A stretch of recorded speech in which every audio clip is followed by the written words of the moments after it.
జై శ్రీరామ్ అందరికీ నమస్కారం. వెల్కమ్ టు న్యూస్ అఖండ. నేను మీ కస్తూరి శ్రీధర్. మిత్రులారా, ఈ దేశంలో పుట్టినటువంటి వ్యక్తులైనా లేకపోతే సంస్థలైనా పార్టీలైనా ఏదైనా కూడా ఖచ్చితంగా దేశానికి కట్టుబడే పనిచేయాలి. దేశాన్ని కాదని లేదా దేశ భద్రతను గాలి కుదిలిపెట్టి దేశాన్ని సర్వనాశనం చేసే విధంగా ఎట్టి పరిస్థితుల్లోనూ ఎవరు కూడా ఆలోచించకూడదు, ఆ విధంగా పనిచేయకూడదు. చేసినారా వాళ్ళని ఏం చేసినా కూడా తప్పులే. ఏమంటారా? ఇప్పుడు ఆ విధంగా చాలా మంది వాళ్ళ స్వార్థానికి వ్యక్తులు కావచ్చు, సంస్థలు కావచ్చు, పార్టీలు కావచ్చు, ఆ పార్టీలకు సంబంధించినటువంటి అధినేతలు కావచ్చు, విచ్చలవిడిగా పనిచేస్తున్నారు. కేవలం స్వార్థం కోసం అశుద్ధం తినడానికి కూడా సిద్ధమైపోతారు. ఇంకా వాళ్ళ దేంతో కొడితే పాపం ఉంటుంది, వాళ్ళని ఏం చేసే పాపమో మీరే ఒకసారి ఆలోచించండి. నాకు తెలిసి వాళ్ళని ఏం చేయకుండా ఉంటేనే పాపం, వాళ్ళని ఏం చేసినా కూడా ఆ పాపం అనేది మనకు తగలదు. ఏమే సరే, న్యూస్ మాత్రం మామూలుగా ఉండదు. ఇక న్యూస్ విషయానికి వస్తే, ఢిల్లీ ఇది మన దేశానికే రాజధాని నగరం. ఏమే ఈ ఢిల్లీ జనాభా వచ్చేసి 1.5 కోట్ల మంది. అయితే ఈ ఢిల్లీలో ముస్లింల పాపులేషను 2011లో 12%గా ఉన్నింది. కానీ ఇప్పుడు ఒక అంచనా ప్రకారం ముస్లింల జనాభా 24%కి చేరుకునేది. అంటే చూడండి, అంటే డబల్ అయింది. అర్థమవుతుందా? కానీ ఇక్కడ ఒక మాట చెప్పాలి మీకు, ఇది సహజంగా మాత్రం జరగల, అంటే న్యాచురల్గా మాత్రం జరగల. ఇదంతా కూడా అసహజంగానే జరిగింది. ముస్లింల పాపులేషన్ మన దేశ రాజధాని అయినటువంటి ఢిల్లీలో క్రమంగా పెరుగుతా వస్తుంది. మరోవైపు మెజార్టీ ప్రజలైనటువంటి హిందువుల యొక్క జనాభా తగ్గుతా వస్తుంది. 2022లో 82% ఉన్నటువంటి హిందువుల జనాభా ఒక అంచనా ప్రకారం 67%కి పడిపోయింది. అంటే హిందువుల జనాభా దారుణంగా పడిపోతా వస్తుంది. ఇక ఈ విషయం పైన కేంద్రంలో ఉన్నటువంటి మన నరేంద్ర మోడీ ప్రభుత్వం దృష్టి పెట్టింది. చూడండి, ఈ విషయం పైన లోతుగా అధ్యయనం చేశారు. ఈ అధ్యయనం ద్వారా కొన్ని విషయాలు చాలా బాగా స్పష్టంగా అర్థమైనాయి. ఎందుకో ఆ విషయాలు ఏంటంటే, బంగ్లాదేశ్ నుంచి వచ్చినటువంటి మియా ముస్లింలు అంటే అక్రమ వలసదారులు, వీళ్ళు ఒక కారణం. మయన్మార్ నుంచి వచ్చినటువంటి రోహింగ్యా ముస్లింలు అంటే వీళ్ళు కూడా అక్రమ వలసదారులే. ఇక మూడోది వచ్చేసి ల్యాండ్ జిహాదీ చేయడం ద్వారా హిందువులను అక్కడి నుంచి తరిమేయడం. సపోజ్ వచ్చేసి మనదే ఇక్కడ స్థలం ఉంటుంది, వాళ్ళంతా వచ్చి పడేది, మనల్ని బెదిరించేది, కొట్టేది, కోసేది, ఆడవాళ్ళను తప్పుగా మాట్లాడేది, ఈ ఒకటని కాదులే, మీ తెలియదే ఉండాలి. మొత్తానికి మనల్ని నుంచి బెదరగొట్టి మనల్ని తరిమేయాలి. అది విషయం. ఈ 3 అంశాలపైన క్షుణ్ణంగా పరిశీలించేటువంటి కేంద్ర ప్రభుత్వానికి దిమ్మ తిరిగే విషయాలన్నీ కూడా వెలుగులోకి వచ్చినాయి. వాళ్ళు ఏ విధంగా వాళ్ళ ప్లాన్స్ అన్ని కూడా ఇంప్లిమెంట్ చేస్తారనేది పూర్తిగా అర్థమైపోయింది అనమాట.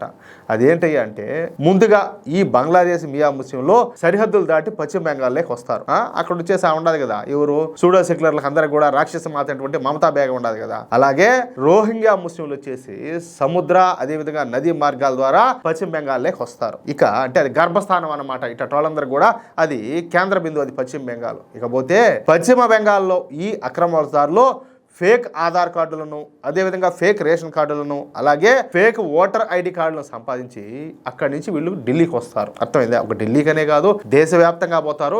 కానీ వీళ్ళు పర్టికులర్గా కొన్ని టార్గెట్ పెట్టుకుంటారు అనమాట, ఎక్కడికెక్కడికి పోవాలా, ఏమేం చేయాలన్నట్టుగా. ఈ విధంగా ఈ అక్రమదారులను బంగ్లాదేశ్ నుంచి అదేవిధంగా మయన్మార్ నుంచి భారత్లోకి తీసుకురావడానికి కొన్ని అంతర్గత శక్తులతో పాటు అమెరికన్ డీప్ స్టేట్ కూడా పనిచేస్తుంది. అర్థమవుతుందా? అంటే వీళ్ళందరి లక్ష్యం ఒకటే, మన దేశాన్ని సర్వనాశనం చేయాలా. అది ఇక ఈ అక్రమ వలసదారులకు ఫేక్ గుర్తింపు కార్డులను ఇచ్చిన తర్వాత వాళ్ళని ఢిల్లీ నగరానికి పంపిస్తారు కదా. ఈ విధంగా ఢిల్లీ చేరినటువంటి ఈ అక్రమ వలసదారులను ఈ యమునా నది తీరంలో ఆ ఒడ్డున, అదేవిధంగా ఈ మురికివాడల్లోనూ, అలాగే ప్రభుత్వ స్థలాలను ఆక్రమించుకొని అక్కడే ఈ రేగులు, గుడిసెలు ఇవన్నీ వేసుకొని ఆడ బతుకు సాగుతారనమాట. దీనికోసం వీళ్ళ పెద్ద మొత్తంలో డబ్బు కూడా సాయం చేస్తారు. ఎవరు? మన దేశ వ్యతిరేక శక్తులు. అర్థమవుతుందా? ఇక ఈ విధంగా ఢిల్లీకి చెందినటువంటి ఈ అక్రమ వలసదారులకు ఢిల్లీలో ఓటర్ ఐడి కార్డులను జారీ చేస్తాను అని చూస్తారు, మళ్ళీ ఎడ తయారు చేస్తారు. తద్వారా వాళ్ళు గుర్తించబడినటువంటి భారత పౌరులుగా చలామణి అవుతూ దేశ వ్యతిరేక శక్తులకు తమ ఓటునైతే వేస్తారు. అంటే దానివల్ల ఎవరికి నష్టం?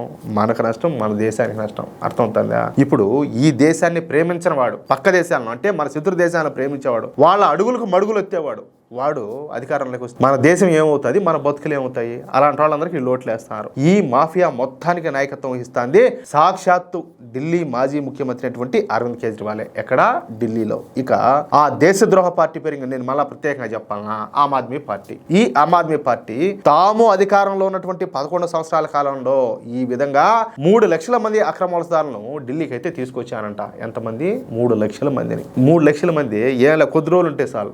వాళ్ళ గురించి మీకు తెలుసు కదా నేను చెప్పాలా, మళ్ళీ వాళ్ళే 10 లక్షలు అవుతారు, వాళ్ళే 1 కోటి మంది అవుతారు, వాళ్ళే మళ్ళీ మింగిపారు దొబ్బుతారు. అది ఇందుకోసం పశ్చిమ బెంగాల్ ముఖ్యమంత్రి అయినటువంటి మమతా బేగంతో ఈ అరవింద్ కేజ్రీవాల్ ఒక డీల్ కుదుర్చుకొని ఆ డీల్ ప్రకారం పశ్చిమ బెంగాల్లో ఉన్నటువంటి ఈ అక్రమ వలసదారులను ఢిల్లీకి అయితే తీసుకొస్తా ఉన్నారంట. అంతా ప్లానింగ్ అనమాట. ఇక ఈ విధంగా ఢిల్లీకి చేరుకున్నటువంటి ఈ అక్రమ వలసదారులను ఢిల్లీలో ఏ ఏ నియోజకవర్గాల్లో అయితే హిందువుల జనాభా అధికంగా ఉంటుందో ఆ నియోజకవర్గాల్లోని మురికివాడల్లోకి వీళ్ళకి నివాసం ఏర్పాటు చేస్తారంట. ఆ తర్వాత వాళ్ళకు ఓటర్ ఐడీలు, ఈ రేషన్ ఐడీలు ఇవన్నీ ఇచ్చేది. ఇక మళ్ళీ వాళ్ళ ఇంటర్లు సాగినట్టు ప్రభుత్వ పథకాలన్నీ కూడా వాళ్ళకి దొబ్బ పెడతా, వాళ్ళ పందులు మారి ఊర పందులు మారి మేపుతూ ఉంటారు. వాళ్ళు ఈనాడు వారు దొబ్బుతూ ఉంటారు. వాళ్ళ సంఖ్య పెరిగిపోతూ ఉంటుంది. ఎవరికి నష్టం? ఎవరికి బొక్క? మనకే కదా. కష్టపడేది మనోళ్ళు, పన్నులు కట్టేది మనోళ్ళు. వాళ్ళు ఎవడెవడో ఏడాది నుంచి వచ్చి ఇదేదో ధర్మసత్రం అన్నట్టు ఇక్కడ కూర్చొని వాళ్ళు మేయడం.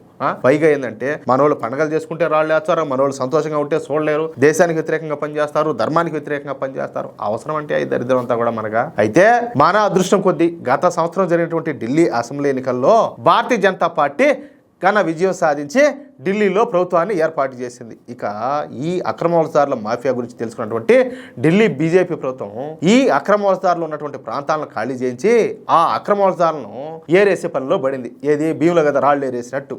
ఈ క్రమంలో ఇప్పటి వరకు ఏకంగా 11,000 మందికి పైగా అక్రమ వలసదారులను ఈ ఢిల్లీ పోలీసులు గుర్తించి వాళ్ళని తిరిగి తిప్పి మళ్ళీ బంగ్లాదేశ్కి పంపిస్తున్నారు. చూడండి ఎంత గొప్ప విషయమన్నా. 11,000 మందిని ఏమే సరే ఓయమ్మ ఓడి కాలంలోనే 3 లక్షల మంది తీసుకొని వచ్చారంటే మరి ఏది 11,000 మంది అని చెప్పి మీరు అనుకోవచ్చు. ఇదేం సినిమా కాదు, ఏది ఒకటే రోజులో అంత రజనీకాంత్ ఒక పాటలో ఏది రాళ్ళు కొట్టే కానీ ఏకంగా కోటీశ్వరుడు అయిపోతాడు. మరి దానికి ఇదే సినిమా కాదు కదా. ప్రాక్టికల్ గా జరగాలంటే కొంచెం టైం పడుతుంది. అయితే ఇప్పుడు తమ ఓటు బ్యాంకు మొత్తాన్ని కూడా ఈ ఢిల్లీలో ఉన్నటువంటి బీజేపీ ప్రభుత్వం తిరిగి బంగ్లాదేశ్ కి పంపిస్తా ఉండడంతో ఇక ఆమ్ ఆద్మీ పార్టీ తమ అసలు రంగు అయితే బయట పెట్టింది. ఈ అక్రమ వలసదారులకు ఢిల్లీలో ఆశ్రయం కల్పించింది మేమేనని, ఈ అక్రమ వలసదారులను తిరిగి బంగ్లాదేశ్ కి పంపిస్తే ఎట్టి పరిస్థితుల్లో కూడా చూస్తూ ఊరుకోమని, అవసరమైతే తాము అంటే ఎవరు ఈ ఆమ్ ఆద్మీ పార్టీ వాళ్ళు అక్రమ వలసదారులతో కలిసి ప్రధాని నరేంద్ర మోడీ ఇంటిని ముట్టడిస్తామని చెప్పి మాట్లాడినారు.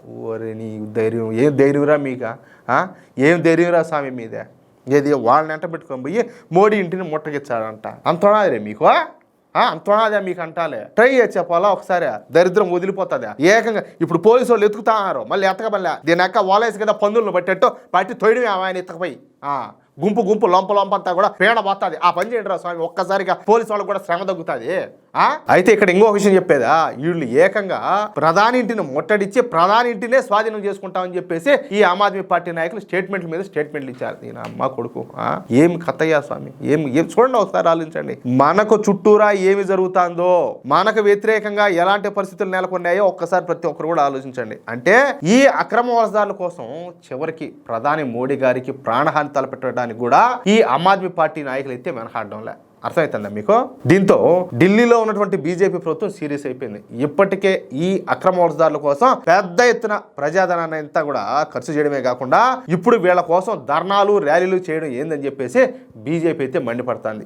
ఏది ఏమైనా సరే ఢిల్లీలో ఉన్నటువంటి 3 లక్షల మంది అక్రమ వలసదారులను ఖాళీ చేయించి తిప్పి వాళ్ళందరినీ కూడా బంగ్లాదేశ్ దోలాలని చెప్పేసి ఢిల్లీ ముఖ్యమంత్రి అయినటువంటి రేఖా గుప్తా గారు శబ్దం చేశారు. చేస్తాది కూడా ఆవిడ. కమిట్మెంట్ అంటే అట్టు ఉండాలి. ఏది స్వామి వీళ్ళు మనుషులు అంట. వీళ్ళకి అంత ప్రేమ ఉంటే కొంతమంది తీసుకొని వచ్చి ఇంట్లో పెట్టుకుంటే పోలా, వాళ్ళ సంబంధం ఏందో బాగా తెలుస్తుంది, అర్థం అవుతుంది. దెబ్బకు ఒకటే రోజే 2 చేతులు దండం పెట్టాలా పోండ్రా స్వామి అని. వీళ్ళు పొమ్మంటే మాత్రం వాళ్ళు పోరు కదా ఒక్కసారి ఎంటర్ అయిన తర్వాత. అందుకే చెప్పేది, వీళ్ళ మీద ఎవరెవరైతే ప్రేమ చూపించారో అది ఏ కులమైనా ఏ జాతి అయినా ఏ మతమైనా కానీ వాళ్ళు తీసుకొచ్చి ఇంట్లో పెట్టుకోండి. ఓరే స్వామి కాదు, ఇస్లామిక్ దేశాలు ఇప్పుడు అరబ్ దేశాలు ఇట్లా వాళ్ళందరినీ కూడా కనీసం కళ్ళతో చూడడం లేదు, తన్ని తరుగుతారట్నే. ఇప్పుడు మనకు అవసరమా ఈ దరిద్రం అంతా కూడాను అంటాలే. ఎందుకు భరించాలి మనం ఈ మొహమాటం? ఎందుకు అదేదో మొహమాటానికి పోతే ఏదో జరిగిందని చెప్పి మనకు అవసరమా ఈ బొచ్చులో మొహమాటము? పెట్టి వంగబెట్టే మింగేది అయితే ఏదైతే అది అవుతుంది. ఏం జరుగుతుంది బొక్క కాదు. ఇప్పుడు మనం పోయి సరే ప్రపంచంలో చాలా దేశాలు ఉన్నాయి, మనం పోయి ఆడి పోయి ఉంటామంటే ఒప్పుకుంటారా? అంతెందుకు ఇదే విధంగానే దొడ్డిదాన్ని కొంతమంది డబ్బులు కట్టి మరీ అమెరికాకు పోయినారు. ఆ డొనాల్డ్ ట్రంప్ ఏం చేశాడు? వచ్చా అందరినీ మెడబెట్టి దొబ్బినాడు బయటికి. మరి మనం ఎందుకు ఊరికే ఉండాలా? మళ్ళీ ఇంకో విషయం తెలిసిన, ఇప్పుడు అమెరికాలో అక్రమంగా పోయిన వాళ్ళందరినీ డొనాల్డ్ ట్రంప్ బయటికి పంపించాడు కదా, మరి ఆడుండేవాళ్ళు ఏది ప్రతిపక్షంలో ఉండేవాళ్ళు ఈ వాళ్ళందరి కోసం వాళ్ళు ర్యాలీలు ధర్నాలు చేశారా? వాళ్ళ కోసం పోయి వైట్ హౌస్లో ఏమైనా ముట్టడిచ్చారా? లేదు కదా. కానీ ఈ దరిద్రపు సంతంతా కూడా ఇటు ముండా కొడుకులంతా కూడా ఈ శని ముండా కొడుకులంతా మన దేశంలోనే కాల్పడి ఉన్నారు. ఎట్లా చూడండి, మనం ఏ మాత్రం అలసత్వం వహించినా, మనం ఏ మాత్రం కూడా ఒక తప్పుడు నిర్ణయం తీసుకున్నా మన భవిష్యత్తును మనమే చంపుకున్నట్టే. అది మాత్రం పక్కాగా చెప్తున్నా. సామాన్యంగా లేవు పరిస్థితుల్లో ఈ ముండా కొడుకులంతా ఒకటైపోయి మనం నాశనం చేసేదానికి కంకణం కట్టుకొని కూర్చో ఉన్నారు. మనం మాత్రం ఎంతసేపటికి డబ్బు డబ్బు డబ్బు డబ్బు డబ్బు. ఏం డబ్బు రా స్వామి? ఒకప్పుడు కాశ్మీర్లో డబ్బులు ఉండేవాళ్ళు ధనికులంతా కూడా ఎంతమంది లేరు? ఏమైనారు ఇప్పుడు వాళ్ళంతా? ఏడుంటారా? ఏడారంటాలే. బంగ్లాదేశ్లో లేరా డబ్బు ఉండేవాళ్ళ? ఏమవుతారు ఇప్పుడు వాళ్ళు? కళ్ళలోంచి నీళ్లుగా రక్తం వస్తున్నాయి. తెలుసుకుంటే బతాం, లేకపోతే ఇంకంతే. అది మిత్రులారా, ఈ న్యూస్ కనుక మీకు నచ్చినట్లయితే, అదేవిధంగా నా మాటలతో మీరు ఏకీభవిస్తే తప్పనిసరిగా ఈ న్యూస్ నలుగురికి షేర్ చేయండి. అలాగే ప్రతి ఒక్కరు కూడా మీ యొక్క అమూల్యమైనటువంటి అభిప్రాయాలను స్పష్టంగా కామెంట్ రూపంలో తెలియజేయండి. ఇంకో విషయం ఏంటంటే, ఇంతవరకు మీరు కనుక మన ఛానల్ను సబ్స్క్రైబ్ చేసుకున్నట్లయితే ప్రతి ఒక్కరు కూడా మన ఛానల్ను సబ్స్క్రైబ్ చేసుకోండి, సపోర్ట్ చేయండి ప్లీజ్. జై శ్రీరామ్, జై హింద్.